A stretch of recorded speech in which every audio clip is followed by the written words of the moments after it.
June 6, 1944. German. Soldiers guarding the roads of Normandy heard a sound. They'd never forget the whisper of wood and canvas as 13,000 American troops descended from the sky in silent gliders, landing entire battalions with jeeps and artillery behind their defensive lines. Within hours, the Germans realized their impenetrable Atlantic wall had been outflanked from above, and panic spread through their radio networks. They are everywhere. But what did those German commanders really think at that moment, when they realized the Americans had just rewritten the rules of warfare? Before we jump back in, tell us where you're tuning in from. And if this story touches you, make sure you're subscribed, because tomorrow, I've saved something extra special for you. In the spring of 1944, the German army controlled most of Europe. For 4 long years, their soldiers had marched across country after country, planting their flags on conquered land. From the beaches of France to the forests of Poland, German officers stood in stone buildings and looked at maps covered with their symbols. They had won so many battles that some of them believed they could never lose. Their leader told them they had built Festung Europa, which meant Fortress Europe. He said no enemy could break through their walls. Along the coast of France, German soldiers had spent 3 years building the Atlantic Wall. They poured concrete day after day, creating bunkers that could survive bombs. They planted millions of metal stakes on the beaches, sharp points aimed at the sky to rip apart any plane that tried to land. They buried mines in the sand, dug trenches deep into the cliffs, and aimed their biggest guns toward the sea. Every general knew the Allies would come from the water. That was how invasions worked. You sailed across the English Channel, you hit the beaches, and you fought your way forward, 1 bloody mile at a time. The Germans had prepared for exactly that kind of fight. Behind these coastal fortifications, life felt almost normal for the occupation forces. In small French towns 20 or 30 miles inland, German soldiers played cards in cafes and wrote letters home. They had been stationed there so long that they knew which baker made the best bread and which farmer would trade eggs for cigarettes. The officers lived in the finest houses, sleeping in beds that once belonged to French families who had fled or been forced out. Every morning, supply trucks rolled down quiet country roads, delivering food and ammunition to the troops at the front. Nobody worried about these trucks. The roads behind the lines were safe. The enemy was far away, across the water, planning their attack on the beaches. Major Klaus Fischer commanded a small garrison in the village of Saint-Mir-Église, 7 miles from the coast. He was 42 years old, with gray starting to show in his dark hair. He had fought in the First War when he was just a boy, and now he fought in this one. Every evening, he walked through the village square, nodding to his men as they stood guard. The church bell rang at 6 o'clock, just like it always had, and the sound echoed off the stone buildings. Fischer had been in France for 2 years. He spoke a little French now. He knew the names of the streets. Sometimes he almost forgot this was enemy territory. The German high command had taught their officers that Americans were not serious soldiers. The propaganda newspapers showed cartoons of fat American troops eating chocolate and complaining about the heat. German training films said Americans only knew how to build cars and make movies. They had no discipline, no tradition, no warrior spirit. When officers gathered in their headquarters, they laughed about how the Americans would panic under fire. Some believed the stories.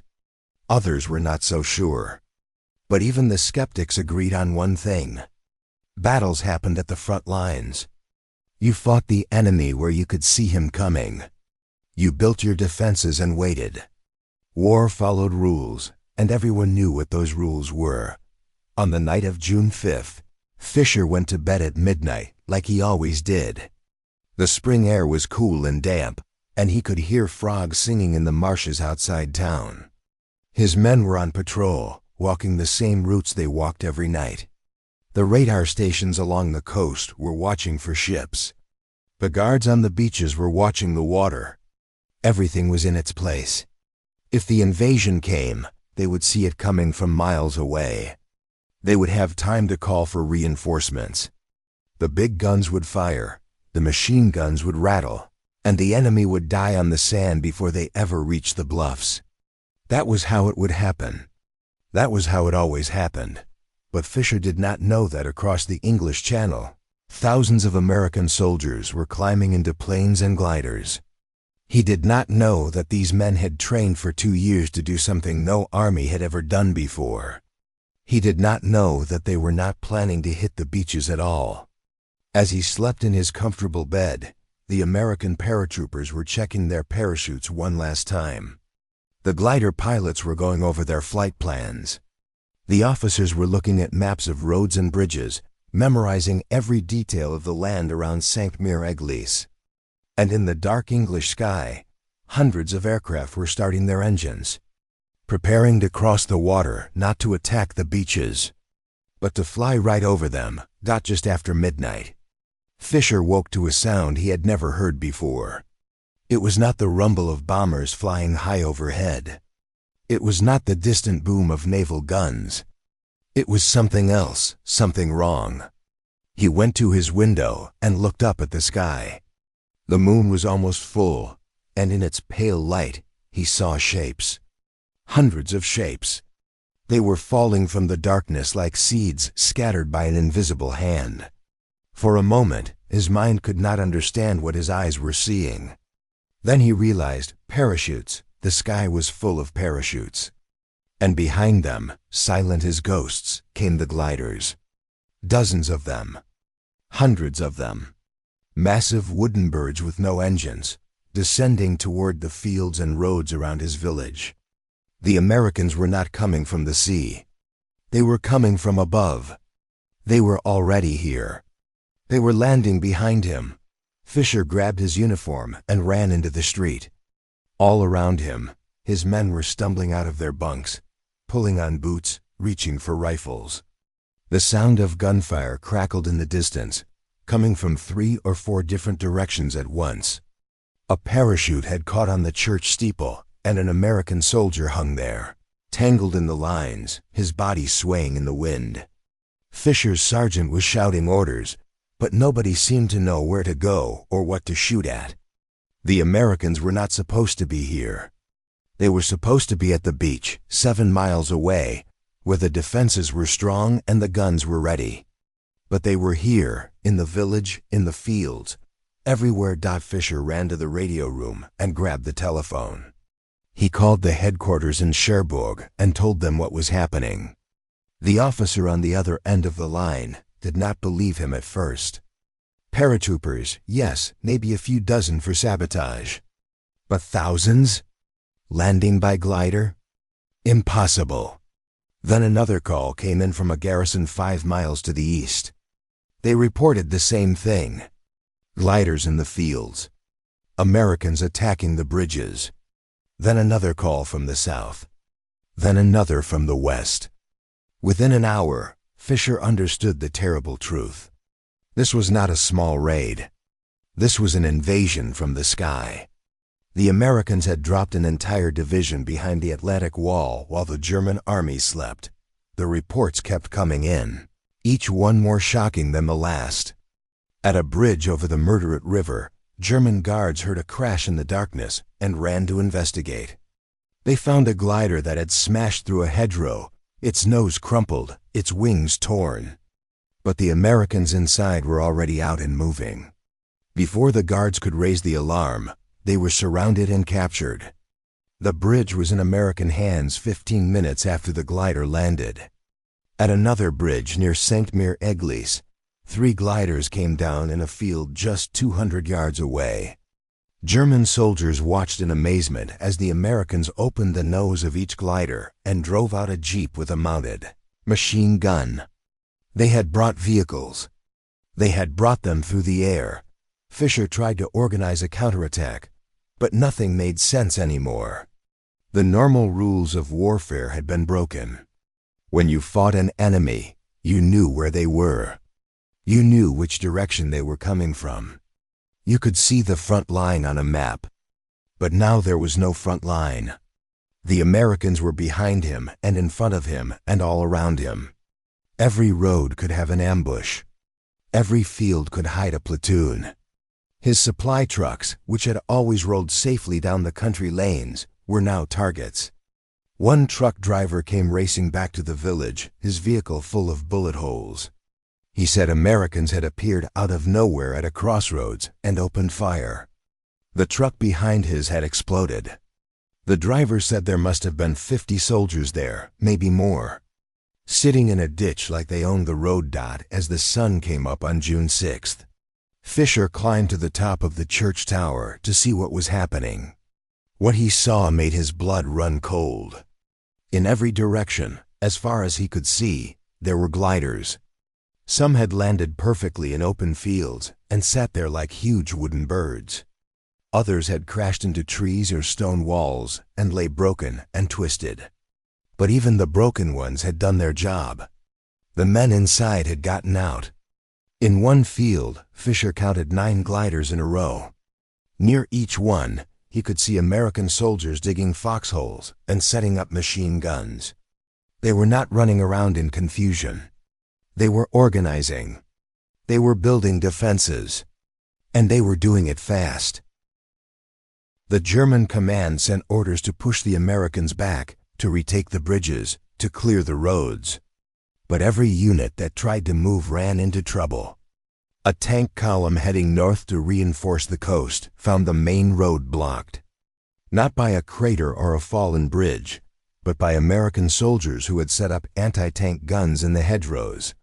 The first tank exploded before the crew even knew they were under attack. A company of infantry trying to march east stopped when they heard English voices in the woods ahead of them. The Americans had landed there too. A supply convoy trying to reach the beach got 3 miles before running into an ambush. The trucks burned, and the supplies that were supposed to reach the coastal defenses never arrived. What shocked Fisher most was not just that the Americans had landed behind the lines. It was how much they had brought with them. The gliders were not just carrying soldiers. Each one was like a flying truck. Inside were boxes of ammunition, crates of grenades, barrels of water, radios, medical supplies, and weapons. Some gliders carried motorcycles.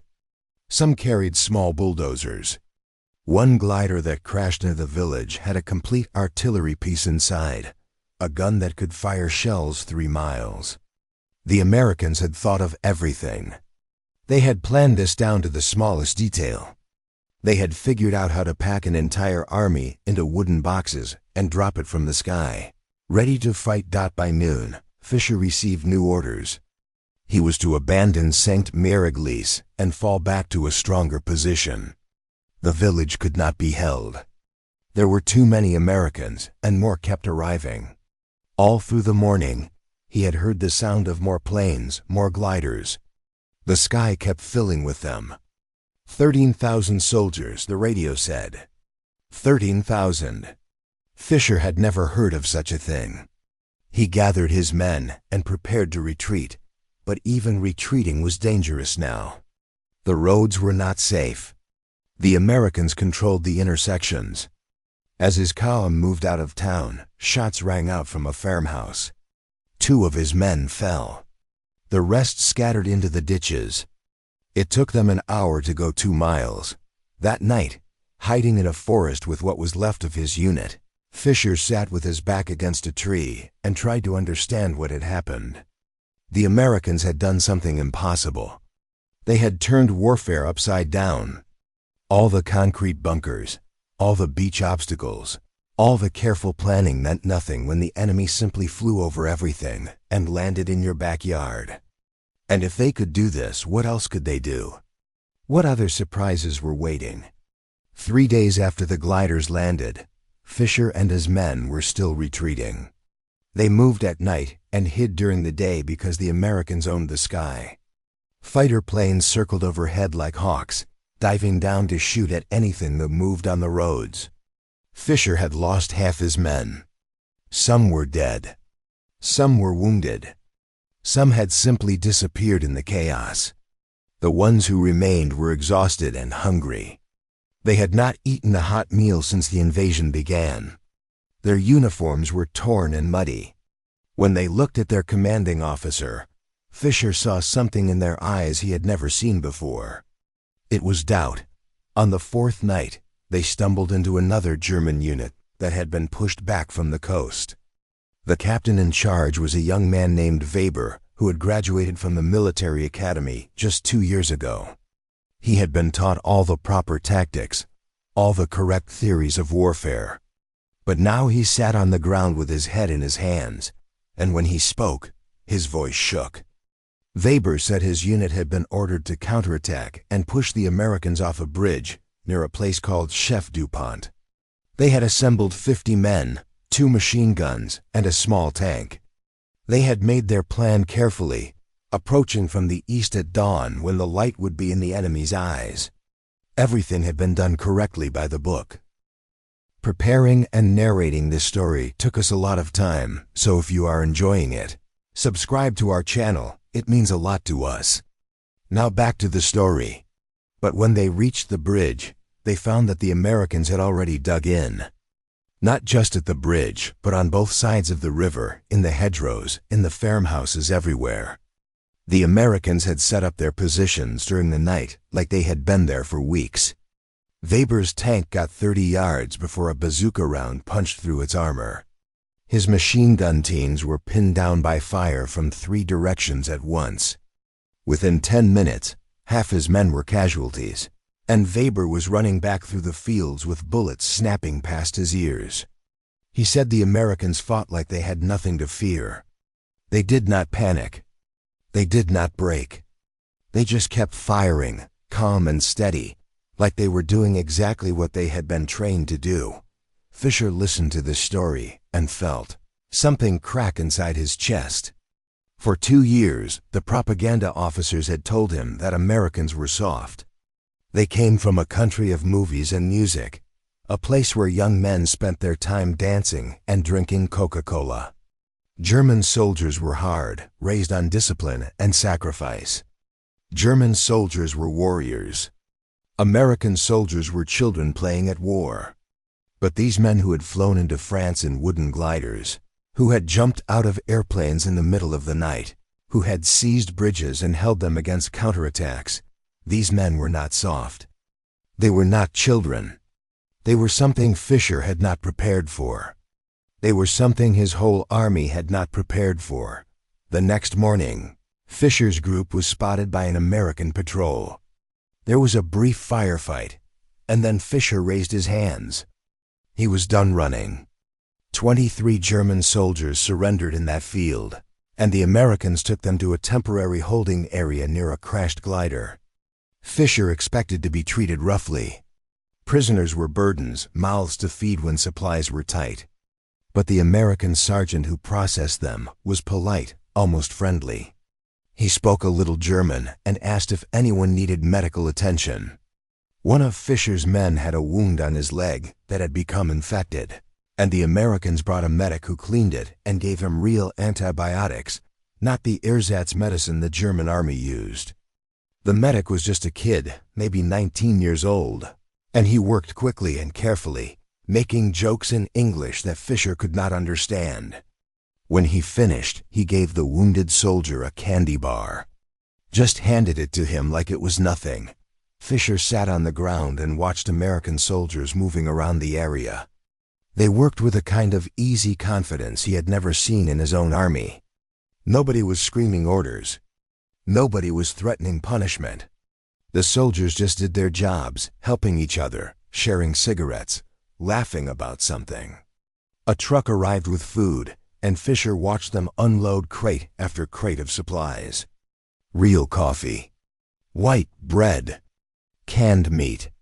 The truck itself looked new, the paint barely scratched. Everything the Americans had looked new. Their uniforms fit properly. Their boots had no holes. Their rifles were clean and well-oiled. They even had toilet paper, which the German army had not seen in months. That night, as Fisher lay on the ground with the other prisoners, he thought about everything he had been told. The propaganda had said Germany was winning. It said the Americans were weak and could never match German military skill. It said the fatherland had the best weapons, the best soldiers, the best leaders.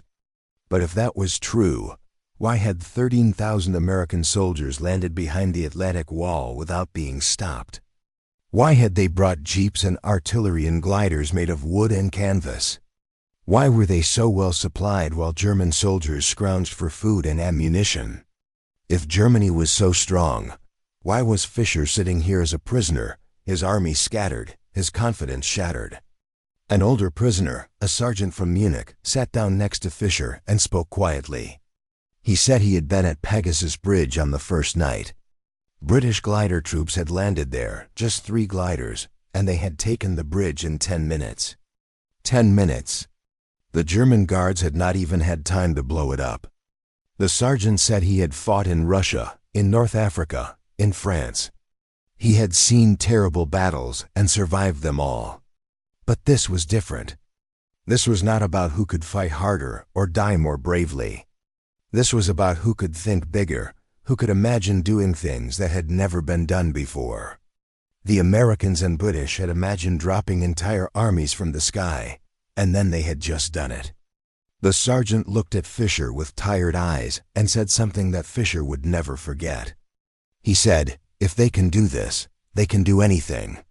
We have already lost. We just do not know it yet." Fischer lay awake that night, staring at the stars. Somewhere out there, the war was still going on. Somewhere, German soldiers were still fighting, still believing in victory. But Fischer could not believe it anymore. The propaganda had lied. The promises had been empty. Germany was not fighting soft, undisciplined Americans. Germany was fighting an enemy that could turn the impossible into reality, an enemy that had more supplies, more imagination, and more courage than Fischer had ever been taught to expect. The moment those gliders came down from the sky, the war had changed. Fischer had changed. He could not go back to believing the old lies.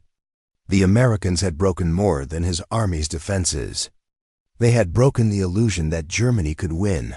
Fischer spent the rest of the war in a prisoner camp in England. He was there when Germany surrendered in May of 1945. The other prisoners reacted in different ways. Some cried. Some refused to believe it. Some sat in silence, staring at nothing. Fischer felt only a strange sense of relief. He had known it would end this way ever since that night in June when the gliders came down from the sky. The Americans had shown him their power on that first day. And everything that followed was just time passing until the inevitable conclusion arrived. In the autumn of 1946. Fischer was released and put on a train heading east into Germany. He carried a small bag with the few things he owned. A change of clothes. A blanket the Americans had given him. A bar of soap. As the train crossed the border, Fischer pressed his face to the window and looked at his homeland. What he saw made his throat tight. The cities were piles of broken stone. Entire neighborhoods had been bombed flat. Children in torn clothes stood by the railroad tracks, holding out their hands, begging for food. Old women picked through rubble, looking for anything useful. The train station in Frankfurt was just a shell, its roof gone, its walls cracked and blackened by fire. When Fischer finally reached his village near Stuttgart, he barely recognized it. His street was still there, but half the houses were damaged. His own home had lost its roof to a bombing raid in 1944. His wife had moved into the basement with their 2 daughters and lived there like mice hiding from hawks. When Fischer walked through the door, his wife cried and held him, but she felt like bones under her dress. She said they had not seen meat in 8 months. They ate soup made from potato peels and whatever weeds they could find. The girls, who had been small children when Fischer left, were now thin teenagers with dark circles under their eyes. They looked at their father like he was a stranger. That first night, Fischer sat at the table with his family and tried to eat the watery soup his wife had made. It was all she had. There was no bread. There was no butter. There was no coffee or sugar or milk. The electricity only worked a few hours each day. The windows had no glass, just boards nailed over the frames. Outside, Fisher could hear people arguing over firewood. Winter was coming, and there were not enough trees left to keep everyone warm. This was a victory for Germany. This was what the propaganda had promised would be a 1,000-year empire. It was ruined and hungry and cold. Fisher tried to help rebuild, but everything was slow. There were no supplies. The factories were destroyed. The roads were full of holes. The bridges were down. Every day was a struggle just to find enough food to survive. And every day, Fisher thought about what he had seen in that prisoner camp in England. He thought about the American trucks that arrived every morning, full of supplies. He thought about the white bread and the canned fruit and the chocolate bars the guards handed out like they cost nothing. He thought about how the Americans had built an entire camp, with barracks and kitchens and medical tents, in just a few weeks. They had done it while fighting a war on 2 continents. Meanwhile, Germany, which had spent everything on the war, could not even feed its own children. One evening, Fisher's neighbor came to visit. His name was Hoffman, and he had been a sergeant in the army. He had fought on the Eastern Front and lost 3 fingers to frostbite. Hoffman still believed the propaganda. He said Germany had not really lost. He said the army had been betrayed by weak politicians. He said if they had just fought harder, just believed more, they could have won. Fisher listened to this and felt anger rising in his chest. Finally, he interrupted. He told Hoffman about June 6th. He described the gliders coming down in the darkness, hundreds of them, bringing an entire army through the air. He described how the Americans had planned everything, how they had brought jeeps and artillery and supplies in wooden boxes that flew. He described how they had seized bridges and roads and held them against counterattacks. He described the confidence in the American soldiers, the endless supplies, the new equipment. Hoffman shook his head.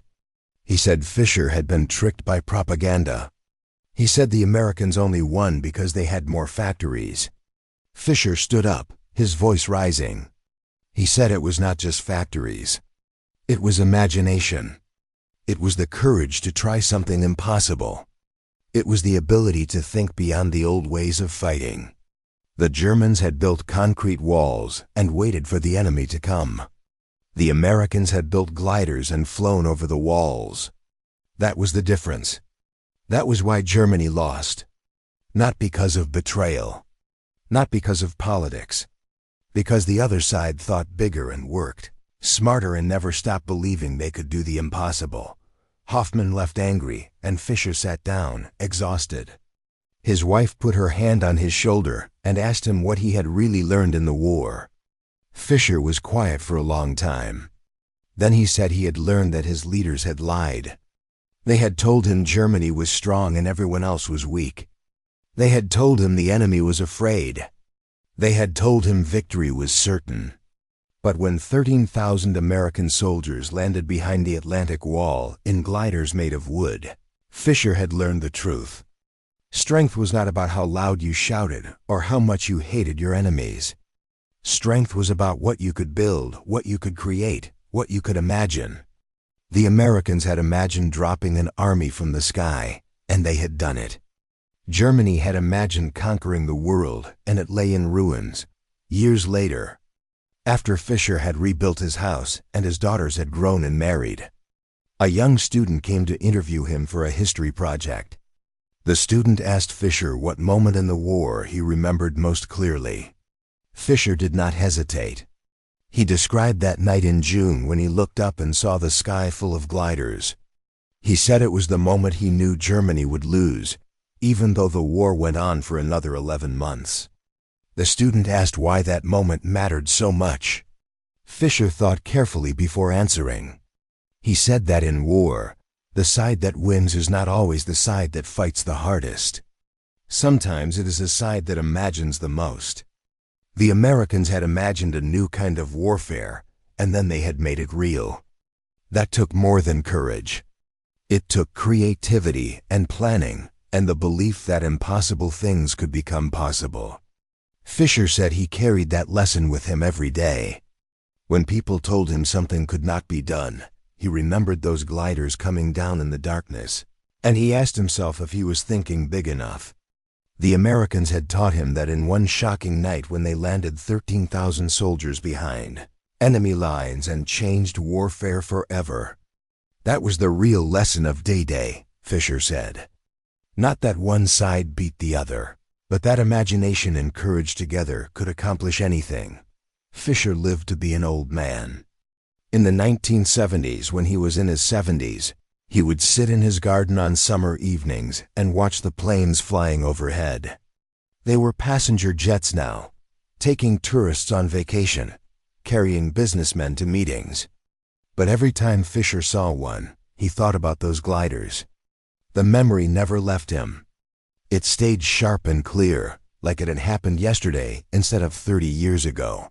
His grandson, a boy named Thomas, loved to hear stories about the war. Thomas was 12 years old and studied history in school.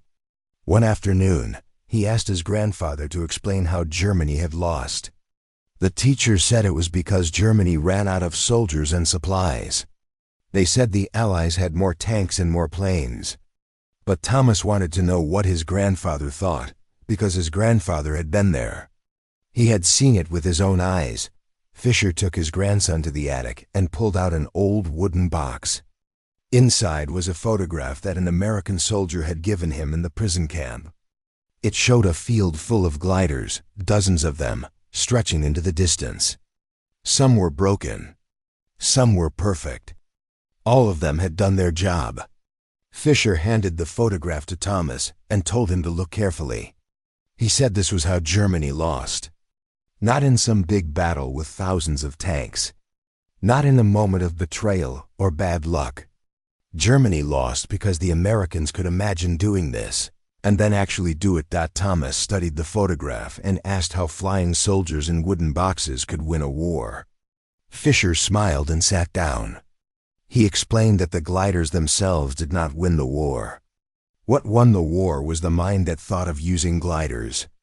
Someone in America had looked at the problem of getting soldiers behind enemy lines and refused to accept that it was impossible. They had asked, what if we could fly them there?